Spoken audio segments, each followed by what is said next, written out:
My haunted house. When I was a kid, Halloween was my absolute favorite holiday. I loved to dress up, I loved candy, and I really, really loved to hang out with all of my friends, do group costumes, go trick-or-treating. I mean, Halloween is just a fantastic holiday. I don't know how anybody could not like Halloween. Except, I can see why people may not want to be scared. That was never something that I enjoyed about Halloween. I was there for the princess dresses and the candy and the trick-or-treating, and that's it. So needless to say, when I moved from Connecticut all the way back to Tennessee in the 4th grade, I was very excited to begin trick-or-treating again. Connecticut was not the greatest place to trick-or-treat, as it was pretty freezing in late October.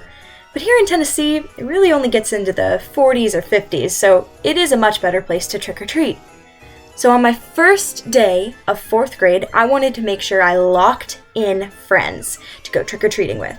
Ones that live close to me, ones that I just thought I would really enjoy hanging out with. So on my first day, at recess, I was swinging on the swings, which was my favorite activity, and hanging out with a few people that had introduced me to them at lunch. And we were asking each other about our favorite TV shows and games and movies. And one girl asked me where I lived. And I excitedly told her that I lived in the house behind the playground, which I thought was the coolest thing in the world. Like, you could walk to my house, you could see my mom, it was awesome. But as soon as I said it, all of my friends froze. And they looked at each other and they whispered about me. And I said, "What, guys? Isn't that cool?" And they said, "You live in the haunted house?" Now this was news to me. Moving from Connecticut to Tennessee was not necessarily something my mom was super excited about. Her family lived up north, my dad's family lived down south, so she wanted to make sure and find a house down here that would make her just as happy. And my mom loves old houses. So this house was built in 1828 and even had a cemetery on the property with all of the people who had lived there originally. But I still didn't think of the house as haunted. I always pictured the house like I'd lived in every old house in my life. Just a house. I'd never heard anything from my mom. I'd never felt any sort of ghost experience in the few months we had lived there. But my friends, they were certain that my house was haunted. So of course I asked, "Well, how? What do you mean?" And they told me the story.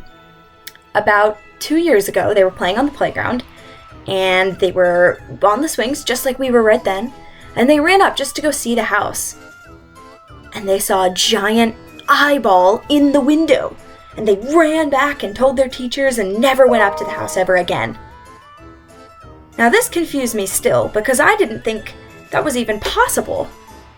Still, it definitely spooked me. Like I said earlier, I don't really like to be scared. So I went home and immediately told my mom what I had discovered. "Mom, we gotta move out. Our house is haunted by a giant eyeball." Now, of course, my mom was not expecting to hear this from her daughter, coming home from her first day of the 4th grade. She sat me down and made sure that I knew that we were safe, nothing was going to happen to us, and that it was probably just my friends being a little bit mean to the new kid on the first day. And to me, that made perfect sense. So I decided to push it out of my mind, try and make friends, and never mention my house ever again. Needless to say, on Halloween night, nobody was stopping by my door to trick-or-treat, but that was okay with me. I got to go to one of the neighborhoods with the big candy bars, and everybody kind of ignored the fact that I lived in the haunted house. There weren't a lot of sleepovers after Halloween at my house either, but I can confidently say, my house may not be haunted, there may be no giant eyeball, but I did make some really cool friends. Thank you.